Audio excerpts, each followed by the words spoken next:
Halo semuanya, selamat datang di analisis pra-pertandingan kita.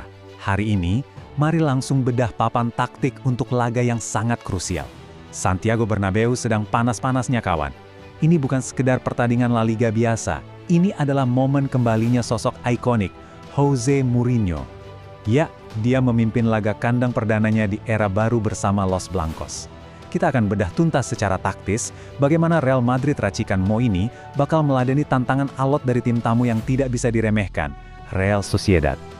Untuk agenda kita hari ini, kita akan mulai dengan membahas era baru Jose Mourinho, lalu melihat ambisi besar Real Sociedad, dilanjut dengan badai cedera yang menimpa kedua tim, dan pastinya kita tutup dengan prediksi serta rekor pertemuan mereka. Oke, mari kita masuk ke poin pertama, era baru Jose Mourinho di Madrid. Angka 13. Coba bayangkan, sudah 13 tahun lamanya sejak terakhir kali Mourinho memimpin laga Liga untuk Real Madrid. Di dunia sepak bola modern, 13 tahun itu waktu yang sangat lama bukan? Pertanyaan terbesarnya sekarang, apakah dia datang dengan gaya yang sama, atau ada evolusi taktik dari The Special One?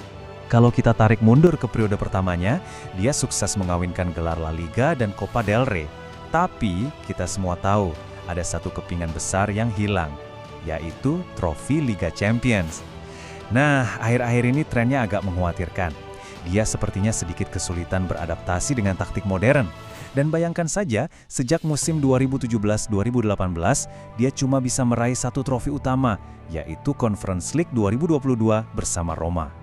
Tapi jangan salah, urusan memotivasi pemain dan seni bertahannya masih jadi aset yang luar biasa.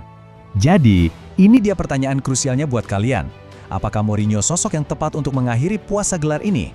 Ingat, Madrid lagi dalam fase sulit, 2 musim beruntun tanpa trofi La Liga maupun Liga Champions. Akhir pekan lalu, mereka menang 2-1 lawan Espanyol, kemenangan yang butuh perjuangan keras sampai peluit akhir. Skuad Mourinho ini terbukti alot dan susah ditembus. Tapi, apakah kemenangan berdarah-darah itu cukup jadi modal untuk bangkit?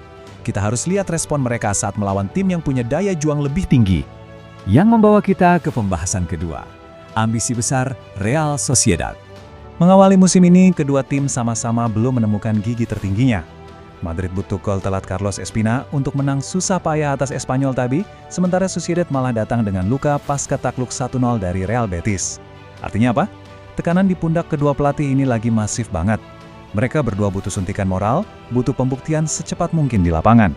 Tolong jangan pernah remehkan skuad asuhan Pellegrino Matarazzo ini. Secara taktis dan mental, mereka sangat berbahaya. Musim lalu mereka mungkin cuma finish di urutan ke-10.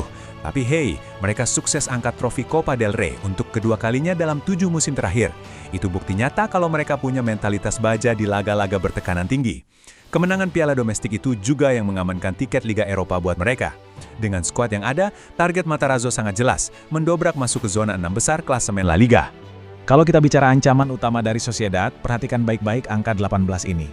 Itu adalah total gol yang dicetak Mikel Oyarzabal musim lalu.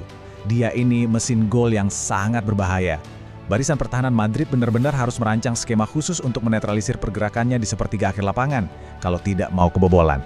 Lanjut ke bagian ketiga, badai cedera yang sedang menghantam skuad kedua tim.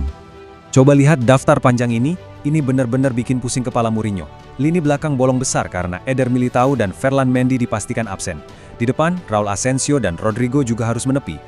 Belum kelar sampai di situ, pemain-pemain kunci yang biasanya jadi motor serangan seperti Jude Bellingham, Endrick, Aurelian Tchouaméni, sampai Thiago Pitart statusnya juga masih diragukan tampil.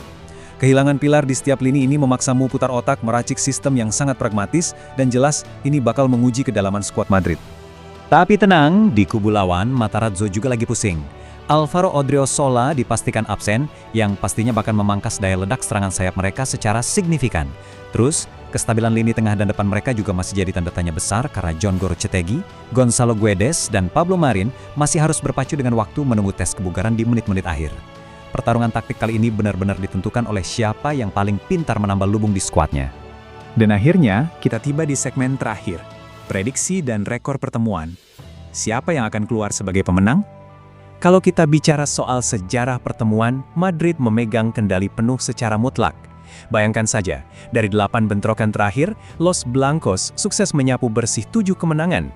Ini ngasih mereka keuntungan psikologis yang sangat masif, sadar kalau DNA klub punya hegemoni historis atas Sociedad, pasti bakal ngasih suntikan kepercayaan diri ekstra buat skuad Mourinho.